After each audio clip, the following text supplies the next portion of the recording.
यीशु मसीह के नाम से सबको जय मसीह की। आज का वचन है 33वां भजन संगीता, उसका 11 वचन। यहोवा की युक्ति सर्वदा स्थिर रहेगी, उसके मन की कल्पनाएं पीढ़ी से पीढ़ी तक बनी रहेंगी। मेरे प्रियो, कल के दिन में इससे पहले वाला वचन को हमने देखा है, जो कि मैं दोबारा पढ़ूंगा।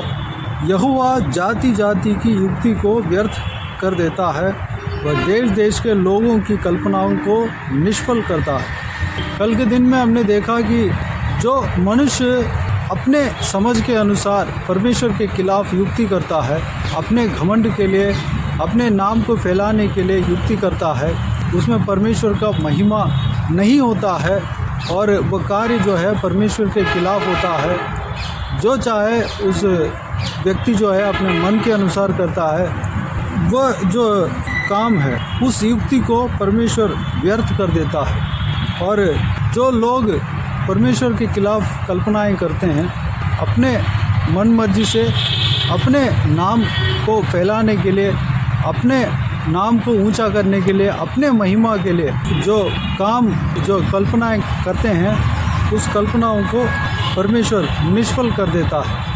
उसमें अगर परमेश्वर के नाम के महिमा नहीं मिलता है, परमेश्वर के खिलाफ है, परमेश्वर के बाता हुआ काम नहीं है, तो उस काम को निष्फल कर देता है, उसका कल्पना को निष्फल कर देता है। हमने कल के दिन में ये भी देखा है कि हम जो कुछ भी करें परमेश्वर के महिमा के लिए करना है।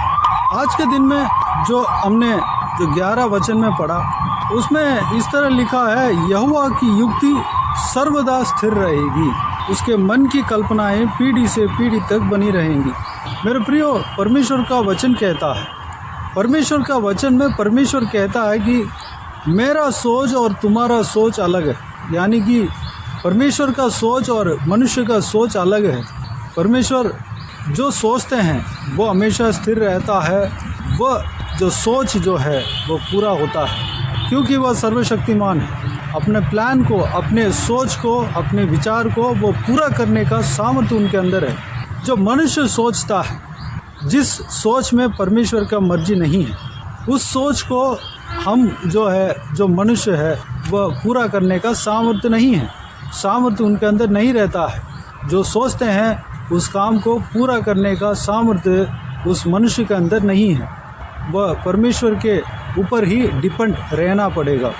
मनुष्य को सारा काम करने का जो बल जो है, मनुष्य के अंदर जो बल और समझ परमेश्वर ने दिया है, वो जो है एक सीमा तक है। अगर मनुष्य का आँख है तो आँख जो है एक पर्टिकुलर दूर तक देख सकता है, या एक दीवार है, दीवार के पीछे क्या हो रहा है वो नहीं देख सकता। वैसे ही कान भी जो एक दूर तक ही वो सुनाई दे सकता है, एक लिमिट का आवाज़ ही वो सुनाई दे सकता है, उससे ज़्यादा सुन नहीं पाएंगे। इस तरह एक सीमा परमेश्वर ने ठहराया है, उससे ज़्यादा मनुष्य जो है कुछ नहीं कर पाएगा। इसलिए मनुष्य जो कल्पना करता है, जिस कल्पना में परमेश्वर का इच्छा नहीं है, मर्जी नहीं है, उस कल्पना को वो मनुष्य जो है पूरा कर नहीं पाएगा, क्योंकि उसके अंदर सामर्थ्य उतना ही है। लेकिन परमेश्वर जो सोचते हैं, परमेश्वर जो कल्पना करते हैं, परमेश्वर अगर हमारा सोच का अनुमति देते हैं, हमारे कल्पनाओं को अनुमति देते हैं, परमेश्वर हमारे कल्पनाओं का साथ देते हैं, तो वह काम पूरा होगा। मेरे प्रियो, इसलिए परमेश्वर के सहारा हमें चाहिए, परमेश्वर हमारा साथ होना चाहिए। परमेश्वर के जो इच्छा है, जो योजना है, उसके अनुसार ही हमारा कल्पना होना चाहिए, तब वह कल्पना पूरा होगा। परमेश्वर हमारे कल्पना को पूरा करने के लिए मदद करेंगे। परमेश्वर हमारे जो युक्ति को पूरा करने के लिए मदद करेंगे। हमसे नहीं होगा, हमसे जो नहीं होगा वो परमेश्वर से होगा। हमारे बल से जो काम नहीं होता है वो परमेश्वर से होगा। इसलिए परमेश्वर के साथ हमें बने रहना है, परमेश्वर हमारे साथ बने रहना है। उसके लिए हम परमेश्वर के उपस्थिति में रहना है, बाता हुआ कार्य करना है। मेरे प्रियो, परमेश्वर का जो सामर्थ्य क्या है, परमेश्वर जो है उनके अंदर सामर्थ्य का सीमा नहीं है, बल का सीमा नहीं है, ज्ञान का सीमा नहीं है। वह जितना भी बड़ा हम कह दें कि उतना ही कम है। उनका ज्ञान का कोई सीमा नहीं टल सकते, उतना ही ज्ञान है इस तरह हम नहीं कह सकते, क्योंकि ज्ञान का भंडार उनके अंदर है, बल के भंडार उनके अंदर है, सामर्थ्य के भंडार उनके अंदर है। अगर वो चाहे तो इस धरती की तरह कई सारा धरतियाँ उत्पन्न कर सकते हैं। अगर वो चाहे तो इंसान की तरह कई सारे जो सृष्टि को बना सकते हैं। उनके अंदर सामर्थ्य है। मनुष्य के अंदर जो मनुष्य के लिए सामर्थ्य होना चाहिए वही सामर्थ्य मनुष्य के अंदर है। जो परमेश्वर ने दिया है वही सामर्थ्य मनुष्य के अंदर है। मेरे प्रियो, अगर हम परमेश्वर के साथ रहेंगे, परमेश्वर हमारे साथ रहेंगे, तो परमेश्वर के सामर्थ्य के द्वारा हम जो कल्पनाएं हम करते हैं, जो परमेश्वर चाहता है, जो हम युक्तियां करते हैं, जो परमेश्वर चाहता है, वो युक्ति वो कल्पनाएं पूरा होंगे। यहाँ पर इस तरह लिखा है, जो हमने पहले ही पढ़ा है, यहोवा की युक्ति सर्वदा स्थिर रहेगी। हम अपने दिमाग से हम डिसीजन लेते हैं, या ये करें या वो करें, हम कैसे जाएं, किस मार्ग में जाएं, हम हाँ कहें या ना कहें, हम क्या करें, इस तरह की हम कन्फ्यूजन में रहते हैं। अपने समझ के अनुसार हम कभी डिसीजन ले लेते हैं, लेकिन परमेश्वर के वचन के अनुसार परमेश्वर जो युक्ति करता है, परमेश्वर का युक्ति सर्वदा स्थिर रहेगा। अगर हम अपने समझ को छोड़कर परमेश्वर से पूछकर परमेश्वर का आलोचना के अनुसार, परमेश्वर का अगुवाई के अनुसार जब हम चलते हैं, वो जो काम है, वो जो डिसीजन है, वो स्थिर रहेगा। वो जो रास्ता है, वो जो मार्ग है, वह सही मार्ग। इसलिए मेरे प्रियो, परमेश्वर के मार्ग में हमें चलना है, पवित्र मार्ग में हमें चलना है। परमेश्वर ने हमारे लिए जो नियुक्त किया है वो मार्ग में हमें चलना है। परमेश्वर के योजना के अनुसार हमें चलना है। हम अपने जीवन में, अपने जो इस संसार के जीवन में कई सारे डिसीजन हमको लेना पड़ता है। उस डिसीजन को परमेश्वर के आगे रखें, परमेश्वर से पूछें, प्रभु यीशु से पूछें। हमारा परमेश्वर बात करने वाला परमेश्वर है, उनका मुंह है, वो बात कर सकते हैं, वह सुन सकते हैं, वो बोल सकते हैं, वह देख सकते हैं। उनसे पूछें, परमेश्वर ज़रूर हमें जवाब देंगे, ज़रूर हमें सही मार्ग दिखाएंगे। कई सारे मार्ग है, चाहे पढ़ाई में क्यों ना हो, कोई कई तरह का डिसीजन आप समझ सकते हैं। बचपन से लेकर छोटे से छोटे या बड़े से बड़े जो भी डिसीजन हो, कोई एक सामान लेना हो तो कई सारा कंपनियां होते हैं, उसमें कौन सा कंपनी को चुनें, हम कभी कंफ्यूज हो जाते हैं। कई ऐसा सोचते हैं कि हमारा डिसीजन जो है आगे जाकर गलत तो नहीं हो जाएगा, इस तरह भी सोचते हैं। हमारा सोच सही है, क्योंकि मनुष्य का समझ उतना ही है, कोई गारंटी नहीं रहता। लेकिन उस डिसीजन को परमेश्वर के आगे अगर हम रखते हैं तो परमेश्वर हमें चलाते हैं, परमेश्वर एक सही मार्ग में चलाते हैं। इस ब्रांड को लेना है, इस चीज़ को हमें लेना है, इस तरह परमेश्वर हमें अगुवाई करते हैं। या अभी नहीं लेना है, बाद में लेना है, इस तरह की परमेश्वर अगुवाई करते हैं। उनका जो अगुवाई है, उनका जो डिसीजन है, जो हमारे लिए, हमारे प्रति है, हमारे जीवन के लिए है, वह जो है सबसे उत्तम रहता है, सबसे बेस्ट रहता है। उनके डिसीजन के अनुसार अगर हम चलते हैं तो हम ज़िंदगी में सक्सेसफुल रहेंगे, कहीं हम धोखा नहीं खाएंगे, कहीं हमारा नुकसान नहीं होगा। यह जो है कोई सामान को परचेस करने का जो संभव है एक उदाहरण है। वैसे एक बड़े बड़े डिसीजन हमें लेना पड़ता है। लाइफ पार्टनर को चुनने में अगर गलती हो जाएगा तो पूरा ज़िंदगी हमें दुख भुगतना पड़ेगा। उस डिसीजन को परमेश्वर के आगे रखें, परमेश्वर के आगे रखकर परमेश्वर से पूछें, प्रभु मेरे लिए कौन सा रिश्ता सही रहेगा, कैसे मैं क्या करूं। इस तरह आप परमेश्वर से मांगे, परमेश्वर से पूछें, परमेश्वर आपको सही डिसीजन देगा। परमेश्वर आपके लिए जो लाइफ पार्टनर देता है वह सबसे उत्तम होगा, सबसे सही होगा। उस रिश्ते को कोई तोड़ नहीं पाएगा। इसलिए परमेश्वर का वचन कहता है उनका युक्ति जो है स्थिर रहेगा, वह कभी टूटेगा नहीं, कभी गलत नहीं होगा। उनके कल्पना जो है वह हमेशा मजबूत रहेंगे, पीढ़ी से पीढ़ी तक बनी रहेंगी। अगर उनके कल्पनाओं के अनुसार अगर हम अपने लाइफ पार्टनर को चुनते हैं तो हमारे संतान जो है, हमारे पीढ़ी जो है स्थिर रहेंगे, आशीषदायक होंगे। हमारा परिवार जो है कभी बिगड़ेंगे नहीं, हमारा परिवार कभी टूटेंगे नहीं।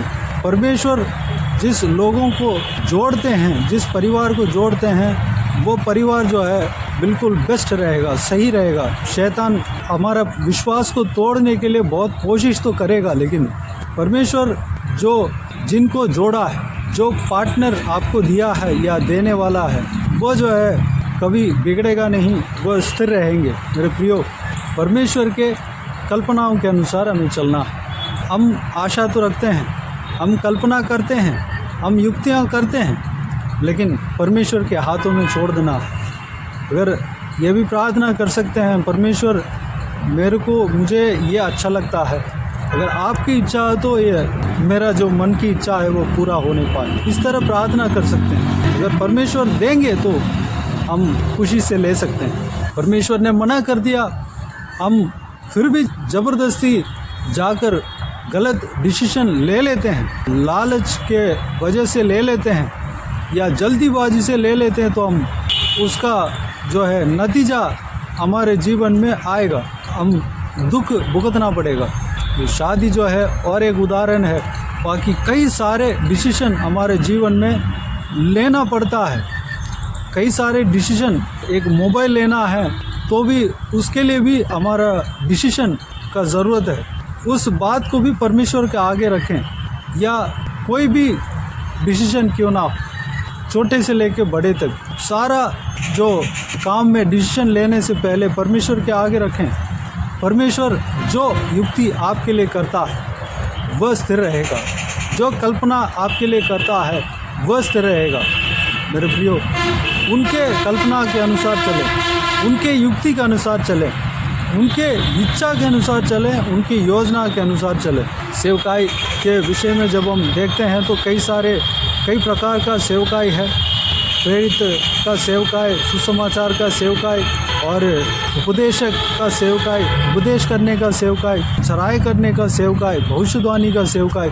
सारा सेवकाई में कौन सा सेवकाई करें? हम जब परमेश्वर जो सेवकाई हमारे लिए देता है, उस सेवकाई जो है हमारे लिए स्थिर रहेगा। आंधी तूफान जो भी आ जाए, वो सेवकाई कभी टलने का नहीं, वो सेवकाई स्थिर रहेंगे। मेरे प्रियो, हम परमेश्वर के युक्ति के अनुसार, परमेश्वर के कल्पनाओं के अनुसार चलने के लिए अपने आप को परमेश्वर के हाथों में समर्पित करें। आइए हम प्रार्थना में जाएं।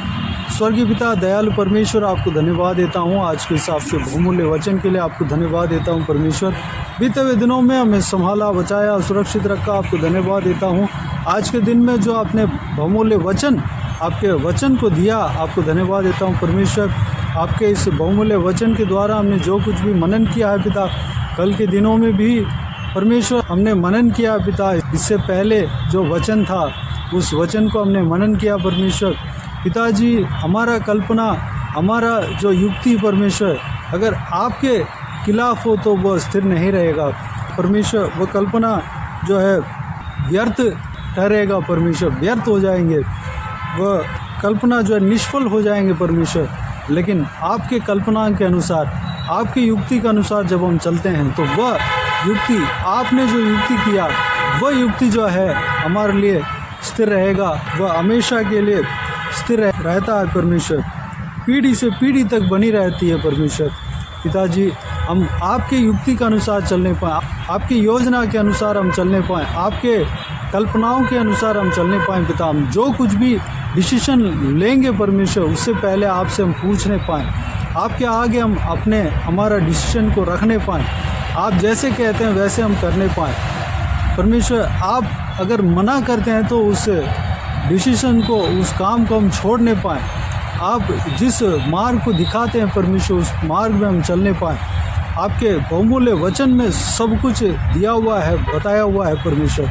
आपके बहुमूल्य वचन को पढ़ने पाएँ पिता, सही मार्ग को, सत्य मार्ग को हम जानने पाएँ, समझने पाएँ, उस बहुमूल्य वचन के अनुसार हम चलने पाएँ। पवित्र आत्मा हमारे जीवन में राज्य करना पिता, आपके आज्ञाओं के अनुसार हम चलने पाएँ पिता, अनुग्रह देना। सारा व्यूअर्स की इसी तरह आशीष देना, जो कोई भी जन इस वीडियो को देख रहे हैं उन सभी का जीवन में कार्य करना पिता। किसी को भी कोई भी दुख तकलीफ नहीं होने देना, भरपूर आशीष देना पिता। कोई भी जन बीमार हो उनको आपके हाथों में सौंपते हैं, उन्हें छूना, चंगा करना, प्रभु यीशु मसीह के नाम से चंगा होने पाए पिता। अद्भुत कार्य करना परमेश्वर, धन्यवाद देता हूँ पिता। अगर किसी का घर में परमेश्वर टूट फूट है, दुख है, तकलीफ है, सारा दुख तकलीफ को दूर करना परमेश्वर, टूटे हुए हृदय को जोड़ना, टूटे हुए परिवार को जोड़ना परमेश्वर, धन्यवाद देता हूँ पिता। हर एक जन को आशीष देना, सुरक्षित रखना पिता। अनंत जीवन के लिए तैयार करना परमेश्वर, पवित्र मार्ग में हम सब चलने पाएँ, अनुग्रह देना परमेश्वर, धन्यवाद। छोटे बच्चों का आपके हाथ में सौंपते हैं, महिलाओं को आपके हाथ में सौंपते हैं, बुजुर्गों को आपके हाथ में सौंपते हैं, सभी को सुरक्षित रखना, संभालना। बाकी सारे बातों को आपके हाथ में सौंपते हैं पिता। हर एक के ऊपर आपके हाथ हमेशा बने रहने पाएँ पिता। सारा दुआ प्रार्थना को सुना, ग्रहण किया, धन्यवाद देता हूँ। सारा आदर महिमा जलाल आपको मिलते रहें। सारा दुआ प्रार्थना को प्रभु यीशु मसीह के नाम से मांगते हैं, सुन और ग्रहण कर, आमीन आमीन। प्रभु यीशु मसीह के नाम से प्रभु यीशु मसीह का आशीष और अनुग्रह हम सभी के ऊपर बने रहें, आमीन आमीन। मेरे प्रियो, इस चैनल को सब्सक्राइब करें और शेयर करें। अगर किसी को भी प्रार्थना का विषय हो तो डिस्क्रिप्शन में दिए हुए नंबर पर कॉल करके प्रार्थना करा सकते हैं। हम आपके लिए प्रार्थना करेंगे। आप अपने व्यक्तिगत प्रार्थना में हमारे लिए प्रार्थना कीजिए। इस सेवकाई के लिए, सेवकाई का उन्नति के लिए, सेवकाई में जुड़े हुए हर एक जन के लिए, हर एक आत्मिक उन्नति के लिए, तरक्की के लिए, आत्मिक आशीष के लिए, संसारिक आशीष के लिए, पारिवारिक आशीष के लिए प्रार्थना करें। प्रभु यीशु आप सबको आशीष दे। इस सेवकाई के द्वारा परमेश्वर आपके जीवन में कार्य किया हो वो भी हमें बता सकते हैं, ताकि हम सब मिलकर परमेश्वर को धन्यवाद दे सकें, महिमा कर सकें। प्रभु यीशु आप सबको आशीष दे, आमीन आमीन।